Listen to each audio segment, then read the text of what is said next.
and friends. Thank you for tuning in and watching again. If this is your first time, welcome. I'm sharing at the beginning of each video kind of my weight loss journey, and I will be doing this until December. Then come January, I'm going to do a little switch up. But this week has been a little different. I've been up a pound, down a pound, up a pound, down a pound, and I am right now down a pound from what I was last week, which is still good. But I've been having trouble with my ankles swelling, so I think that I've been eating too much protein. And I'm trying to switch to more of a plant-based diet, eating more fruits, vegetables, nuts, seeds, whole grain, that kind of a diet. So with the kidney disease, which is what I was diagnosed with, I have gone on this journey trying to learn how to reverse it, which I have gone from a stage 3B to a stage 3A, and I'm anxious to see if I've been able to reverse it even further.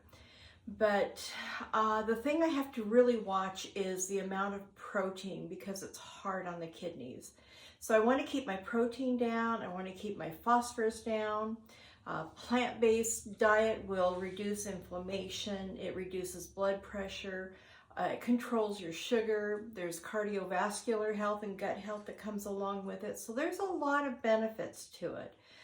But the one tip that I can really give you at this particular point is to read food labels. That's where I got all crossed up. That's why I gained all the weight, didn't realize it, because I thought I was eating healthy food. I mean, after all, the packaging said healthy and, gluten-free and high in protein. I mean, I just didn't know, and I wasn't understanding, nor was I reading the labels. But with kidney disease, you've really got to pay attention to the potassium, the phosphorus, the salt, and the protein. But anyway, I'm feeling really good. I see my doctor next week, and I'm excited to report back to you what the findings are. But today I'm going to make, well, actually last night I made a crustless quiche. And I will tell you, it's not bad, but I like more flavor. My taste buds like a more robust flavor. But I will also tell you that with the recipes that I've made that I'm not so sure about, I'd like more flavor, and I've told you that. The thing about it is that the recipes are easy on the body. I don't get bloated. I don't feel like a slug after I've eaten. They're just easy on the body, easy to digest. So I'm going to go ahead and show you this recipe, but I am going to try and make it again further on down the road and see if I can enhance the flavor in any way and still keep it very healthy. So let's just get in the kitchen and start cooking. Hi, family and friends.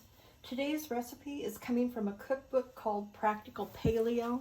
I've had this book, and again, I'm trying to look for recipes that are kidney friendly, that will help with weight loss, and anti-inflammatory. And I saw this one. It's a swirly crustless quiche, and it sounded pretty good. And as you can see, I've already grated my zucchini, and I did put it in a cheesecloth and strain it, because that was a recommendation, so you end up with a better quality quiche. And then I grated carrots. I have a teaspoon of rosemary, but you can use sage if you want to. And then I have 12 eggs that I've whisked. And I'm going to add my sage to this right now and get it mixed in. But this is another really easy recipe.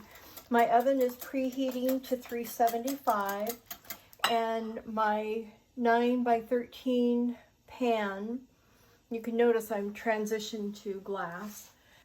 So I did spray this with cooking spray, but that's going to be the next thing I eliminate. I'm going to go back to the good old-fashioned way of using butter, because there are chemicals in there that can't be healthy for the body. So I've mixed my rosemary in the eggs, and I'm just going to add my zucchini that I did not, you can tell, I did not peel, but I did grate it and strain the water from it using a cheesecloth. And then my carrots, which I washed, peeled, and grated as well. And let's just get this all mixed up. And guess what, folks? It's just that easy. Now I'm going to just pour it into my pan. So the oven is 375. I'm going to bake it for 45 minutes, and I will show you what it looks like when it comes out. Okay, here it is, fresh out of the oven, and it does look pretty with the orange and the green and the yellow. So I'm just going to cut a little piece here. So I could have gone with a smaller pan. See how thin it is? Let's see what it tastes like. That's really what's important. It's hot, I'll tell you that. So let's see. I'm going to sprinkle Parmesan cheese over this. And I'm going to pop it back in the oven because it's still hot. I turned the oven off, but it's still hot.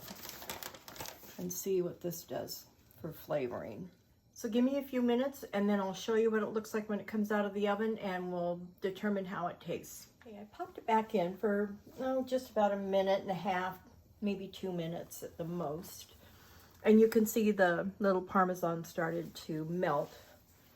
But let's see if that adds more flavor. That helped a bit, but I think it needs more seasoning, more spice in the eggs. So it isn't bad. I will definitely make it again, but I'm going to experiment with more seasoning to enhance the flavor even further. So that's my honest opinion of this recipe, and I hope you enjoyed the video. And have a fabulous week. And until next time, make it a gorgeous day every day. Bye.